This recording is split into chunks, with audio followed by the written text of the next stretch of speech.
നീ ഇനി ജീവിതത്തിൽ ഒരിക്കലും സന്തോഷവാനായിരിക്കില്ല എന്ന് തോന്നിയല്ലേ? ഹാരി ശബ്ദമില്ലാതെ പറഞ്ഞു.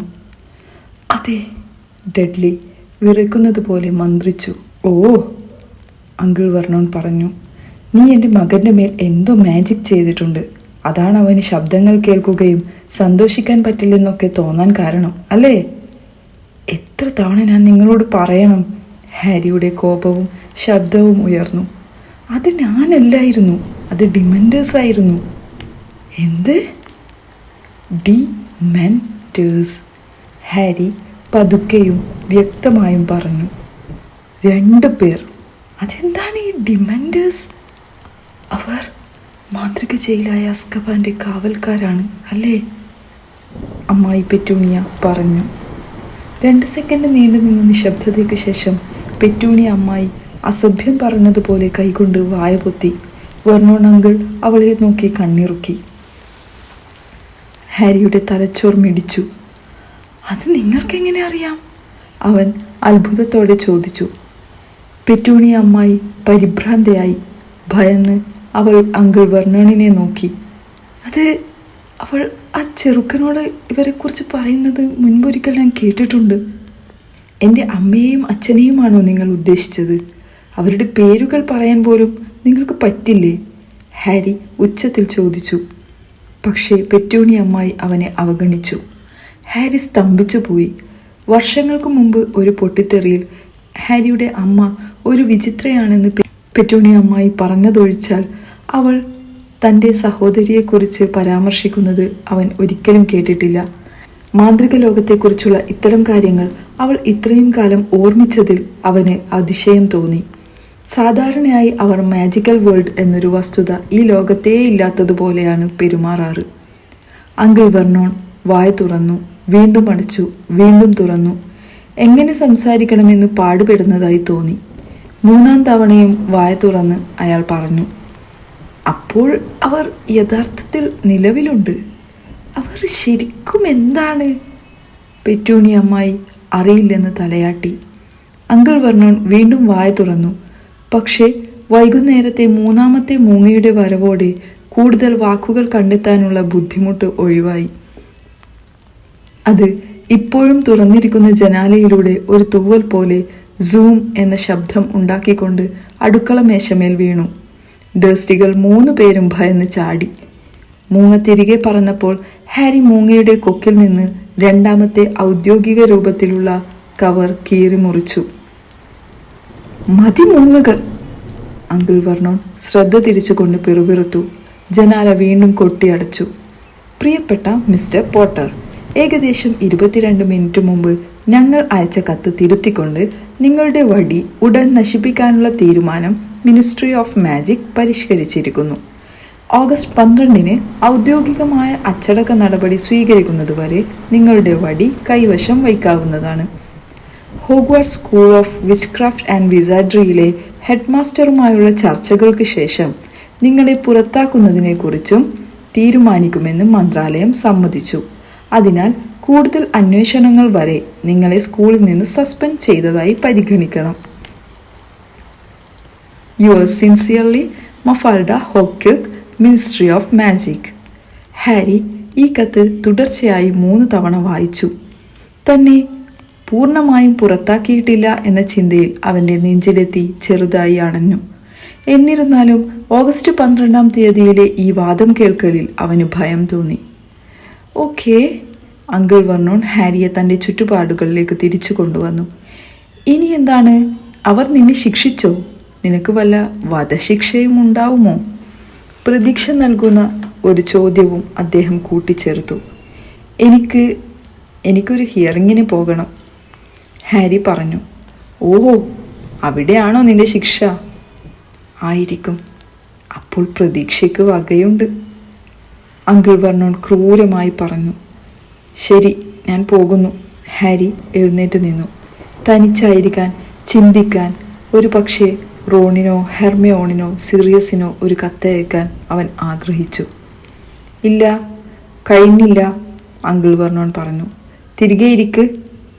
ഇനിയെന്ത്? ഹാരി അക്ഷമയോടെ ചോദിച്ചു. ഡെഡ്ലി, അങ്കിൾ വെർണോൺ ആക്രോശിച്ചു. എൻ്റെ മകൻ എന്താണ് സംഭവിച്ചതെന്ന് എനിക്ക് കൃത്യമായി അറിയണം.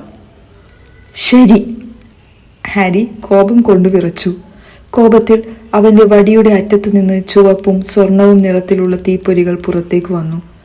3 ഡേഴ്സ്ലികളും ഭയന്ന് വിറച്ചു. ഡഡ്ലിയും ഞാനും മഗ്നോളിയ ക്രസന്റിനും വിസ്റ്റീരിയ വാക്കിനും ഇടയിലുള്ള ഇടവഴിയിലായിരുന്നു.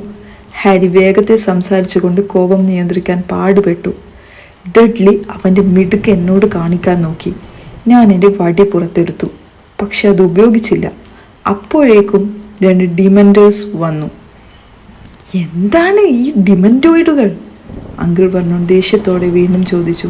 അവരെന്താണ് ചെയ്യുന്നത്? പറഞ്ഞില്ലേ, അവർ നിങ്ങളിൽ നിന്ന് എല്ലാ സന്തോഷവും വലിച്ചെടുക്കുമെന്ന്. ഹാരി പറഞ്ഞു. അവസരം ലഭിച്ചാൽ അവർ ചുംബിക്കും. ചുംബിക്കുമോ? അങ്കിൾ വെർണോൺ കണ്ണുകൾ ചെറുതായി വിടർത്തി ചോദിച്ചു. ചുംബിക്കുമെന്നോ? വായിൽ നിന്ന് ആത്മാവിനെ വലിച്ചെടുക്കുന്നതിന് അവർ അങ്ങനെയാണ് പറയുന്നത്. പെറ്റ്യൂണി അമ്മായി മൃദുവായി ഒന്ന് ഞെട്ടി. അവൻ്റെ ആത്മാവോ? അവൾക്ക് മനസ്സിലായില്ല. ഇവന് കുഴപ്പമൊന്നുമില്ലല്ലോ. അവൾ ഡഡ്ലിയുടെ തോളിൽ പിടിച്ചു കുലുക്കി. അവൻ്റെ ഉള്ളിൽ അവൻ്റെ ആത്മാവ് മുഴങ്ങുന്നത് കേൾക്കുന്നുണ്ടോ എന്ന് പരീക്ഷിക്കുന്നത് പോലെ. തീർച്ചയായും അവർക്ക് അവൻ്റെ ആത്മാവ് ലഭിച്ചില്ല. അവർക്ക് ലഭിച്ചിരുന്നെങ്കിൽ ഇപ്പോൾ കണ്ടേനെ, ഹാരി പ്രകോപിതനായി പറഞ്ഞു. അവരോട് നീ പൊരുതി അല്ലേ മോനെ? സംഭാഷണം തനിക്ക് മനസ്സിലാകുന്ന ഒരു രീതിയിലേക്ക് തിരികെ കൊണ്ടുവരാൻ പാടുപെടുന്ന ഒരു മനുഷ്യൻ്റെ ഭാവത്തോടെ അങ്കിൾ വെർണോൺ ഉച്ചത്തിൽ പറഞ്ഞു. 1-2 അവർക്ക് കൊടുത്തു കാണും അല്ലേ? നിങ്ങൾക്ക് ഒരു ഡിമൻഡറിന് 1-2 നൽകാൻ കഴിയില്ല, ഹാരി പല്ലു കടിച്ചുകൊണ്ട് പറഞ്ഞു. പിന്നെ എങ്ങനെയാണ് ഇവൻ രക്ഷപ്പെട്ടത്? അങ്കിൾ വെർണോൺ ചോദിച്ചു. കാരണം ഞാൻ പെട്രോണസ് ചാം ഉപയോഗിച്ചു. ഒരു ശബ്ദത്തോടെ, മൃദുവായ പൊടിപടലത്തോടെ 4ാമത്തെ മൂങ്ങ അടുക്കളയിലെ അടുപ്പിൽ നിന്ന് പുറത്തു വന്നു. ദൈവത്തെ ഓർത്ത് ഇതിനെ ഒന്ന് നിർത്ത്, ഈ മൂങ്ങകൾ, എനിക്കിത് സഹിക്കാൻ പറ്റുന്നില്ല, അങ്കിൾ വെർണോൺ അലറി. പക്ഷേ ഹാരി ഇതിനകം മൂങ്ങയുടെ കാലിൽ നിന്ന് ഒരു കടലാസ് ചുരുൾ പറിച്ചെടുക്കുകയായിരുന്നു. ഈ കത്ത് ഡംബിൾഡോറിൽ നിന്നുള്ളതായിരിക്കുമെന്ന് അവന് തോന്നി. എല്ലാം വിശദീകരിച്ചുകൊണ്ട്. ഡിമൻഡേഴ്സ്, മിസ്സസ് ഫിഗ്, മിനിസ്ട്രിയുടെ തീരുമാനം, അങ്ങനെയെല്ലാം. എന്നാൽ ജീവിതത്തിൽ ആദ്യമായി സിറിയസിൻ്റെ കയ്യക്ഷരം കണ്ട് അവൻ നിരാശനായി. മൂങ്ങകളെക്കുറിച്ചുള്ള അങ്കിൾ വെർണോണിൻ്റെ തുടർച്ചയായ ശകാരത്തെ അവഗണിച്ചുകൊണ്ട് കണ്ണുകൾ ചുരുക്കി ഹാരി സിറിയസിൻ്റെ സന്ദേശം വായിച്ചു. എന്താണ് സംഭവിച്ചതെന്ന് ആർത്തർ ഞങ്ങളോട് പറഞ്ഞു. എന്ത് സംഭവിച്ചാലും വീട് വിടരുത്. ഇന്ന് രാത്രി സംഭവിച്ച എല്ലാത്തിനും ഇതൊട്ടും യോജ്യമല്ലാത്ത പ്രതികരണമായി ഹാരിക്ക് തോന്നി. അവൻ കടലാസ് കഷ്ണം തിരിച്ചും മറിച്ചും നോക്കി. ഇല്ല, മറ്റൊന്നും ഉണ്ടായിരുന്നില്ല. ഇപ്പോൾ അവൻ്റെ കോപം വീണ്ടും ഉയർന്നു. 2 ഡിമൻഡറുകളെ ഒറ്റയ്ക്ക് നേരിട്ടതിന് ആരെങ്കിലും നന്നായി ചെയ്തു എന്ന് പറയില്ലേ? മിസ്റ്റർ വീസ്ലിയും സിറിയസും എല്ലാവരും അവൻ എന്തോ മോശമായി പെരുമാറിയതുപോലെ പെരുമാറുകയായിരുന്നു. എൻ്റെ വീടിനുള്ളിൽ നിന്ന് പുറത്തേക്കും പുറത്തു നിന്ന് അകത്തേക്കും മൂങ്ങകളുടെ ഒരു കൂട്ടം. ഇനി ഇത് നടക്കാൻ ഞാൻ അനുവദിക്കില്ലടാ, അനുവദിക്കില്ല. മൂങ്ങകൾ വരുന്നത് എനിക്ക് തടയാൻ കഴിയില്ല. ഹാരി സിറിയസിൻ്റെ കത്ത് മുഷ്ടികൊണ്ട് ചുരുട്ടി വെർണോണിന് നേരെ പൊട്ടിത്തെറിച്ചു. ഇന്ന് രാത്രി എന്താണ് സംഭവിച്ചതെന്ന് എനിക്ക് സത്യം അറിയണം. ഡഡ്ലിയെ വേദനിപ്പിച്ചത് ഡിമൻഡർമാരാണെങ്കിൽ നിന്നെ എന്തിനാണ് സ്കൂളിൽ നിന്ന് പുറത്താക്കിയത്? അപ്പോൾ നീ അത് ചെയ്തു, നീ അത് സമ്മതിക്ക്. ഹാരി ഒരു ദീർഘനിശ്വാസം എടുത്തു.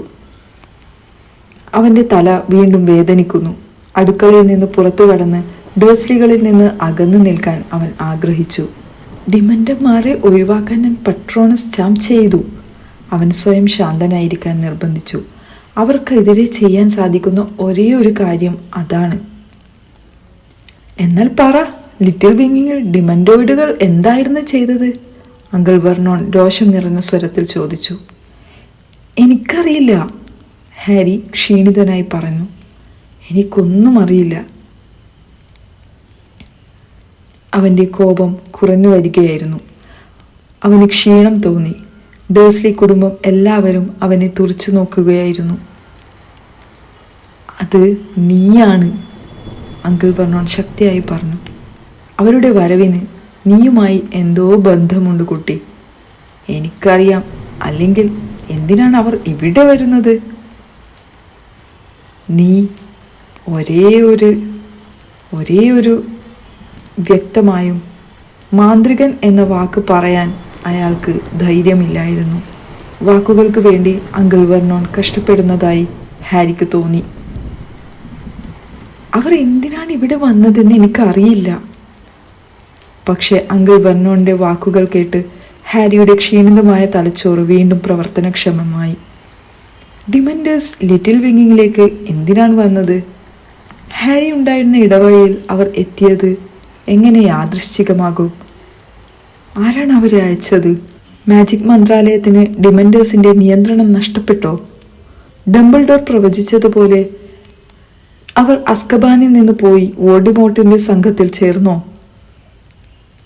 ഈ ഡിമംബേഴ്സ് ഏതോ വിചിത്രമായ ജയിലിൽ കാവൽ നിൽക്കുന്നുണ്ടെന്നല്ലേ നീ പറഞ്ഞത്? ഹാരിയുടെ ചിന്തകളിൽ ഇടിച്ചു കയറിക്കൊണ്ട് അങ്കിൾ വെർണോൺ ചോദിച്ചു. അതെ, ഹാരി പറഞ്ഞു. അവൻ്റെ തലവേദനിക്കുന്നത് നിർത്തിയിരുന്നെങ്കിൽ, അടുക്കള വിട്ട് അവൻ്റെ ഇരുണ്ട കിടപ്പുമുറിയിൽ എത്തി ചിന്തിക്കാൻ കഴിഞ്ഞിരുന്നെങ്കിൽ എന്ന് അവൻ അതിയായി ആഗ്രഹിച്ചു. ഓ, അവർ നിന്നെ അറസ്റ്റ് ചെയ്യാൻ വരികയായിരുന്നു. അനിഷേധ്യമായ ഒരു നിഗമനത്തിലെത്തിയ ഒരു മനുഷ്യൻ്റെ വിജയകരമായ പ്രതീതിയോടെ അങ്കിൾ വെർണോൺ പറഞ്ഞു. അത്ര തന്നെ അല്ലേ? നീ നിയമത്തിൽ നിന്ന് ഒളിച്ചോടുകയാണ്. ഒരിക്കലും ഞാൻ അങ്ങനെയല്ല, ഹാരി പറഞ്ഞു. പിന്നെ എന്തിനാണ്? അയാൾ അവരെ അയച്ചതായിരിക്കണം, ഹാരി നിശബ്ദമായി സ്വയം പറഞ്ഞു. എന്ത്? ആരയച്ചു? ലോർഡ് വോൾഡെമോർട്ട്, ഹാരി പറഞ്ഞു. മാന്ത്രികൻ, മാജിക് അല്ലെങ്കിൽ വടി തുടങ്ങിയ വാക്കുകൾ കേട്ടാൽ വിറയ്ക്കുകയും ആക്രോശിക്കുകയും ചെയ്തിരുന്ന ഡേഴ്സ്ലികൾക്ക് എക്കാലത്തെയും ഏറ്റവും ദുഷ്ടനായ മാന്ത്രികൻ്റെ പേര് ഒരു ചെറിയ വിറയലും കൂടാതെ കേൾക്കാൻ കഴിയുന്നത് എത്ര വിചിത്രമാണെന്ന് ഹാരി ചിന്തിച്ചു. ലോർഡ്? വെയിറ്റ്, വെർണോൺ അങ്കിൾ പറഞ്ഞു. മുഖം വികൃതമായി. അവൻ്റെ കണ്ണുകളിൽ ഒരു ഭയമുണർന്നു. ആ പേര് ഞാൻ കേട്ടിട്ടുണ്ട്. അത് അവനല്ലേ? അതെ, എൻ്റെ മാതാപിതാക്കളെ കൊന്നവൻ, ഹാരി പറഞ്ഞു. അപ്പോൾ കഥ ഇഷ്ടമാകുന്നുണ്ടെങ്കിൽ ചാനൽ സബ്സ്ക്രൈബ് ചെയ്യാനും വീഡിയോ ലൈക്ക് ചെയ്യാനും മറന്നു പോകല്ലേ പ്ലീസ്. നിങ്ങളുടെ വിലയേറിയ അഭിപ്രായങ്ങൾ താഴെ കമൻറ്റ് ചെയ്യാനും മറന്നു പോകണ്ട. Thank you. Take care.